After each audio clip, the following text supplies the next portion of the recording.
This is Philadelphia 76ers Now by Chat Sports. Chase Senior here with you. Hope you're all getting set to have a great weekend. We have some breaking news to get to here on a Friday. And yes, we're deep into NBA free agency, which started last Thursday. And finally, James Harden has come to an agreement on a contract with Philadelphia. And in the process, a guy who's kind of lacked self-awareness throughout his career has self-awareness. He is taking a $15 million pay cut to stay in Philadelphia, play alongside Joel Embiid and Tyrese Maxey, and chase a championship with his homeboy Daryl Morey. It was Shams Charania first on the news. He broke this just moments ago on Friday afternoon. James Harden taking a $15 million pay cut for next year. That allowed Philadelphia to elevate its roster with a sole focus on a championship run this upcoming year. Harden opted out of his $47 million player option and now plans to sign a new 2-year deal with a player option in year 2, which is an interesting nugget in this deal. More from Shams. Everyone around Harden has understood the focus on his workout regimen this offseason and a championship goal for 2022-2023. His close relationships with those around the organization, including Michael Rubin, who, by the way, no longer a minority owner for Philadelphia, and Daryl Morey, played a major role in trust between the two sides. Now, we're only getting started on today's show. So much to talk about with this Harden deal, but first, I want you to talk about it in the comment section right now. Your one-word reaction to the Harden news of him coming back to Philadelphia on a discounted price, let me know right now in the comment section.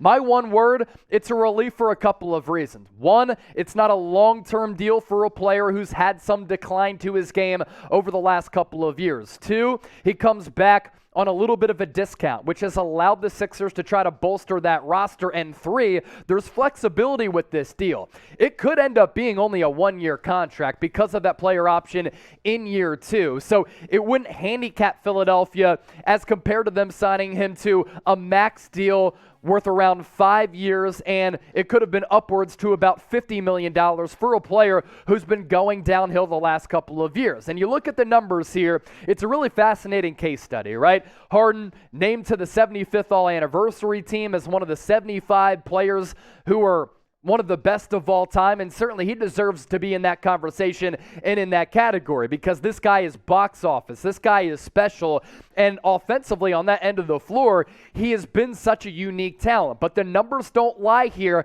and the decline has been precipitous. 2018-2019, 36 points per game. He wins the NBA scoring title. The year after that, 34 points per game.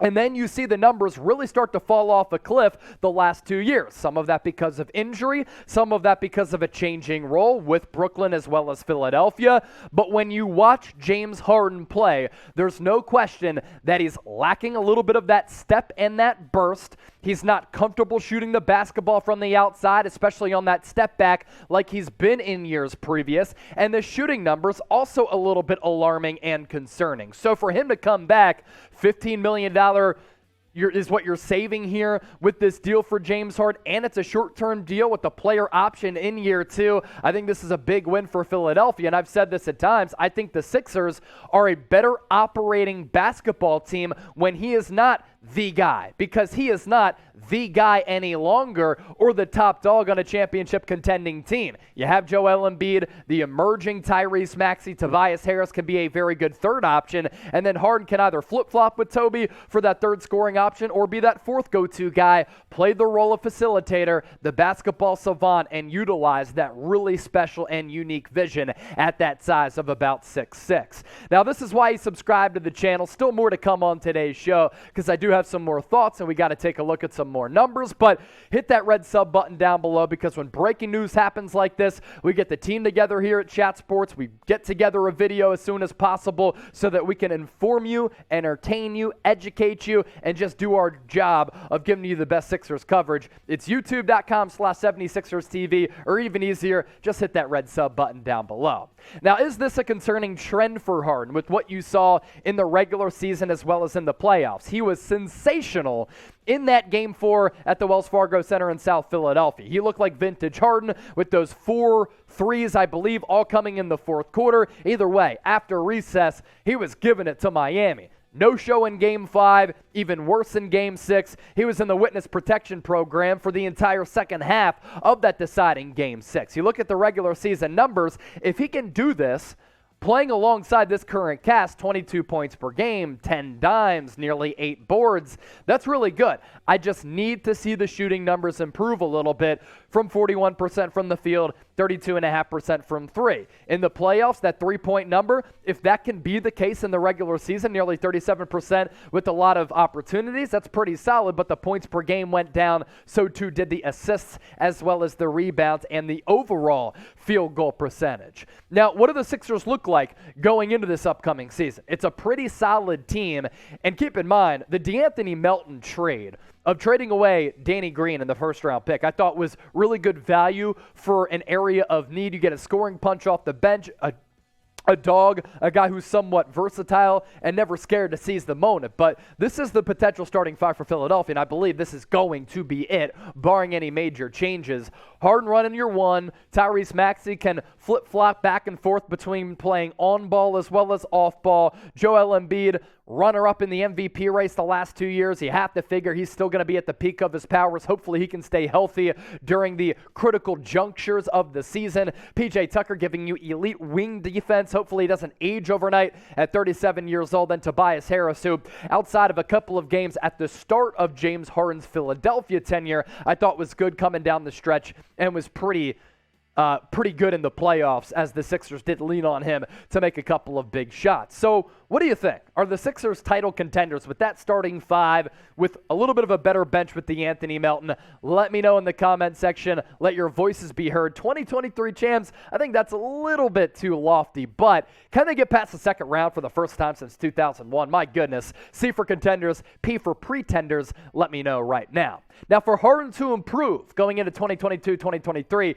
has to do a couple of things in my opinion. Most notably, it's what Shams alluded to, and he said in that tweet, has to get in better shape. I'm not sure if he has to hit up Chris Paul and ask him about that vegan diet, but if he loses 15 to 20 pounds, maybe he can get a little bit of that burst back. I also want to just see him become a little bit more agile, come into camp in better shape, has to figure out that hamstring injury. If that was why we've seen this decline the last 2 years, figure it the hell out. I know soft tissue injuries are really tricky sometimes, but look, you're one of the best players of all time. You have access to some of the best sports nutritionists as well as trainers in the entire globe. Figure out that hamstring. Get back to the guy that we saw win the scoring title only a couple of years ago. Also has to be content with not being the guy. I think that'll be not a problem because he's playing with Embiid and Tyrese Maxey continues to improve. And I'd also like to see this, which is something that Harden doesn't really do all that well.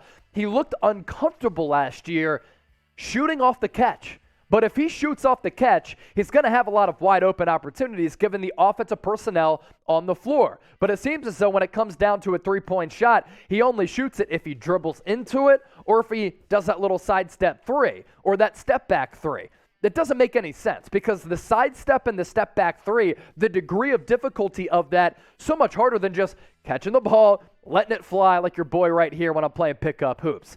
Another reminder, subscribe to the channel, youtube.com/76erstv. By the way, producer Seeps, he's a hooper, man. He can dunk, touch glass on some block attempts. I hooped with him the other day here in Dallas. He was turning some heads. But either way, for the best Sixers coverage, youtube.com/76erstv. Make sure you hit that sub button. We'll continue to keep you up to date and in the know with all things going down with the 76ers.